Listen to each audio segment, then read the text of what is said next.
Imagine waking up to a dawn shattered not only by the thunder of distant bombs, but by the chilling realization that your very existence in the land you call home is under threat. Picture not just the terror of war, but a sweeping plan debated in the halls of global power that could erase your community from the map altogether. This is not a grim echo from history's darkest chapters, but a pressing, real headline of our own era, one reverberating in every capital and shaking the foundations of the present world order. As leaders from the world's most influential nations clash over the future of Gaza, a controversial proposal has emerged, one that is stoking outrage, fear, and the specter of consequences that could ripple across continents for generations to come. Recently, the city of Washington, District of Columbia, became the battleground for one of the year's most consequential diplomatic encounters. United States President Donald Trump and Israeli Prime Minister Benjamin Netanyahu, surrounded by their most trusted advisors, gathered not in the storied Oval Office, but in the intimate, symbolically charged Blue Room of the White House. Here, behind closed doors, they tackled an agenda as explosive as it was secretive. Among a host of urgent topics, they focused on the possibility of relocating Palestinians out of Gaza, a plan that critics have denounced as nothing short of ethnic cleansing, a phrase loaded with the weight of 20th-century atrocities. This conversation does not exist in a vacuum.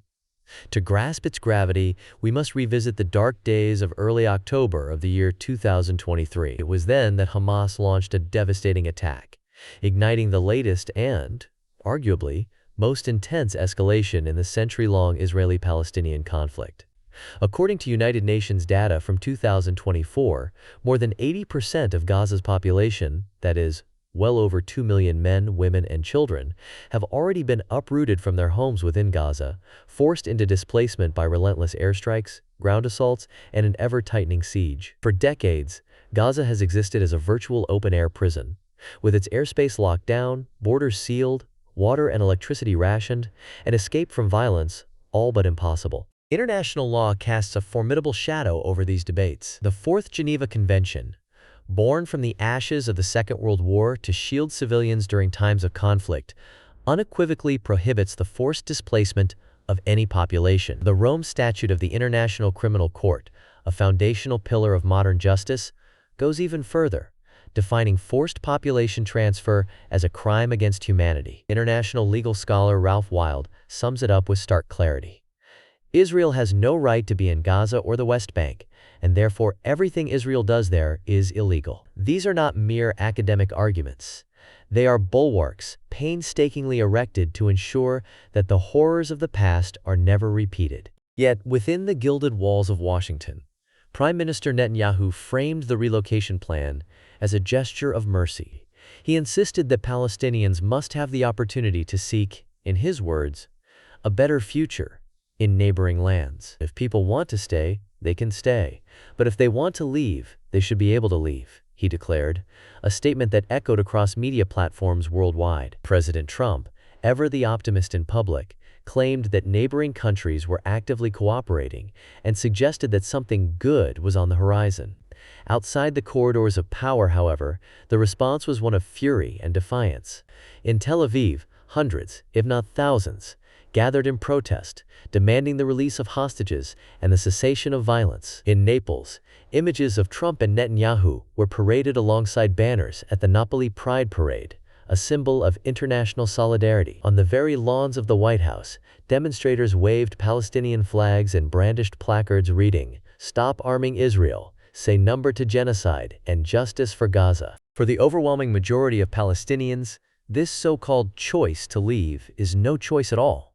It is a cruel mirage. As one lifelong resident of Gaza told a European journalist, "We would rather die in our homeland than become refugees again." These words are steeped in the trauma of history.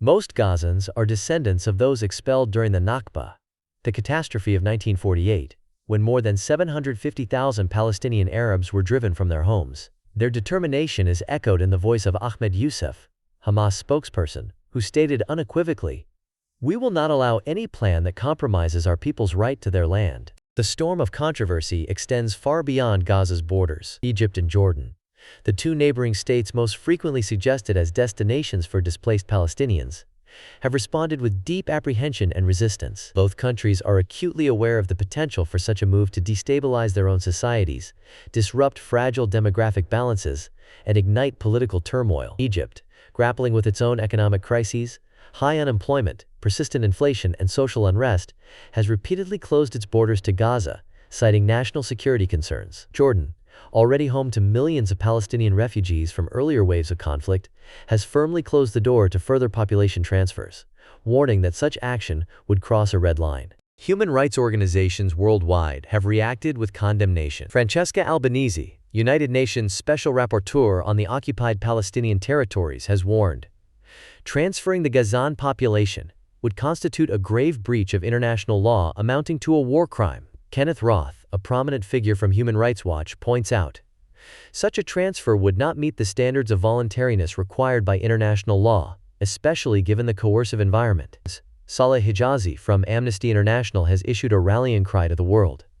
The international community must act to prevent any forced displacement, which would only deepen the humanitarian catastrophe. Why then, in the face of such fierce global scrutiny and mounting outrage, are Trump and Netanyahu pressing ahead with the relocation idea? Is this truly a sincere step toward peace, or a desperate attempt to resolve a political crisis by engineering a humanitarian disaster? As indirect negotiations with Hamas continue in Doha, Qatar, and as experts warn of the potential for far-reaching instability, the world watches with bated breath. The questions are stark.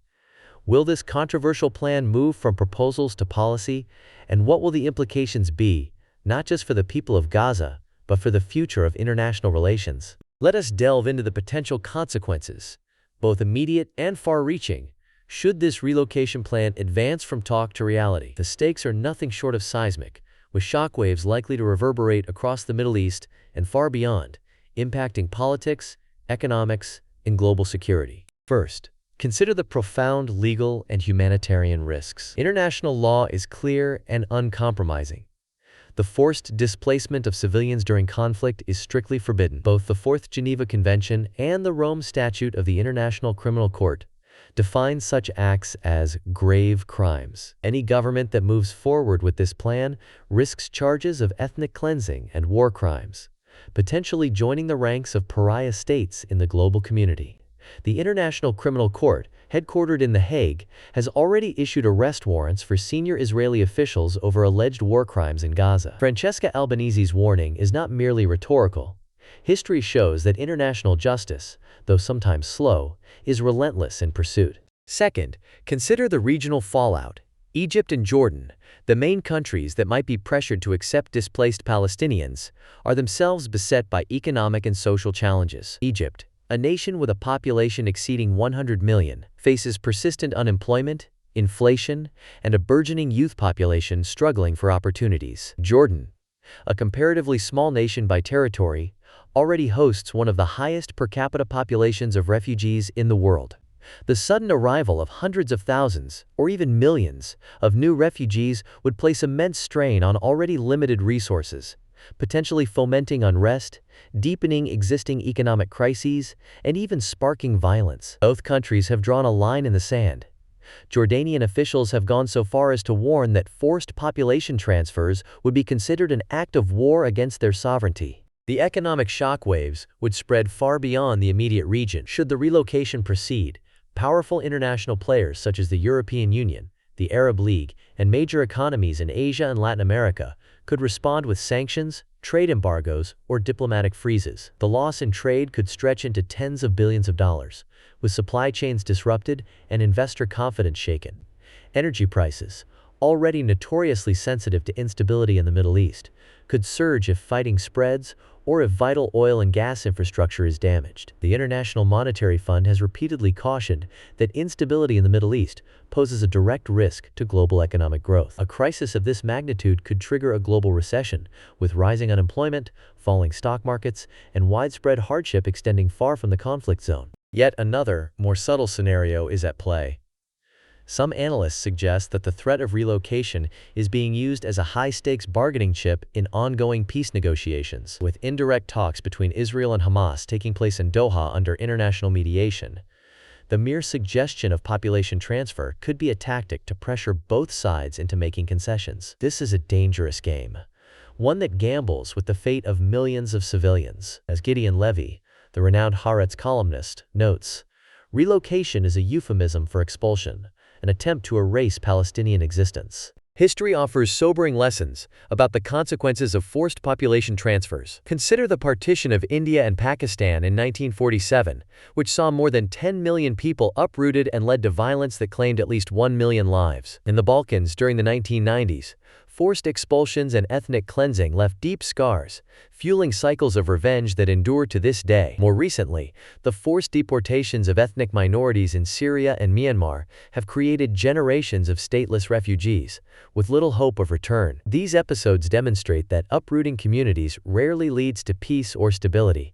Instead, it often sows the seeds of long-term suffering and instability. The psychological trauma of displacement is another aspect often overlooked in policy debates. Studies show that refugees, especially children, suffer from high rates of post-traumatic stress, anxiety, and depression. The loss of home, community, and identity can be as devastating as the loss of physical safety. For many Palestinians, the prospect of permanent exile is a wound that would never heal, a severing of ties to land, history, and culture that define their very existence. For ordinary people watching these events unfold, what lessons can we draw? First, this crisis highlights the profound connection between global politics and individual rights. Decisions made in distant government offices have the power to transform or destroy the lives of millions. International law was conceived to serve as a bulwark against the abuses of power, a safeguard for the vulnerable. Yet, as this crisis reveals, the gap between legal principle and political reality can be vast and perilous. Second, this moment underscores the power of public opinion and the importance of global civil society. The mass protests seen in Washington, Tel Aviv, Naples, and other capitals are a testament to the refusal of ordinary people to stand by in silence. Social media campaigns, digital activism, and on-the-ground organizing in refugee camps are amplifying voices that might otherwise be unheard. Kenneth Roth, from Human Rights Watch, has called upon global citizens to act. The world must act to prevent any forced displacement, which would exacerbate the humanitarian catastrophe. The debate over Gaza's future is not merely about one territory or one people. It is a referendum on the core principles that underpin the international system: the sanctity of borders, the rights of minorities, the limits of state power, and the universal meaning of justice. The decisions made in the coming weeks and months will not only reshape the Middle East, but will also set precedents that may echo across the globe for decades to come. Here is a lesser-known dimension. While diplomats maneuver and leaders negotiate, the front line of survival and resistance is manned by local actors. Aid organizations, international giants, and homegrown groups alike are racing against the clock to deliver food, medicine, and shelter to displaced families. Legal advocates and human rights activists are meticulously documenting abuses, building a vital archive that may one day serve as the foundation for justice. Even digital networks play a crucial role. Encrypted messaging, satellite internet, and open-source intelligence tools are connecting families, exposing atrocities, and mobilizing support. These grassroots efforts often provide the first rays of hope in the darkness of catastrophe, laying the groundwork for eventual healing and rebuilding. The current crisis in Gaza is a test not only of political will, but of the world's commitment to the values it claims to uphold. Will global leaders stand firm on the principles of international law? Or will expediency and realpolitik triumph? Will regional players defend their narrow interests? Or will they rise to the challenge of humanitarian solidarity? The coming days are critical. Every decision, every vote in the United Nations, every new policy in a foreign capital, every protest march or viral hashtag will help shape the outcome. The fate of millions hangs in the balance. The risk is not only the loss of homes and lives, but the unraveling of a fragile international order that, for all its flaws, has so far prevented the worst atrocities of the last century from repeating. So, will the relocation plan move forward? At this hour, the answer remains uncertain. The legal obstacles are immense. Regional opposition is fierce and unwavering. The humanitarian costs are nearly unimaginable. Yet, as history teaches us, international politics often takes unpredictable turns, and what seems unthinkable today can become tomorrow's reality. The world must remain vigilant, informed, and engaged. Before we close, a word of advice for all our viewers. Never underestimate your power to make a difference, whether through raising awareness, supporting humanitarian organizations, advocating for justice, or simply staying informed and sharing information. Every action counts. The story of Gaza, and of all displaced peoples, is ultimately a story about the choices we all make, about justice, compassion, and the kind of world we wish to build. If you found these insights valuable, please like, subscribe, and share your thoughts in the comments below. How do you believe the world should respond if the relocation plan is revived? What lessons do you see for your country or your community? Your voice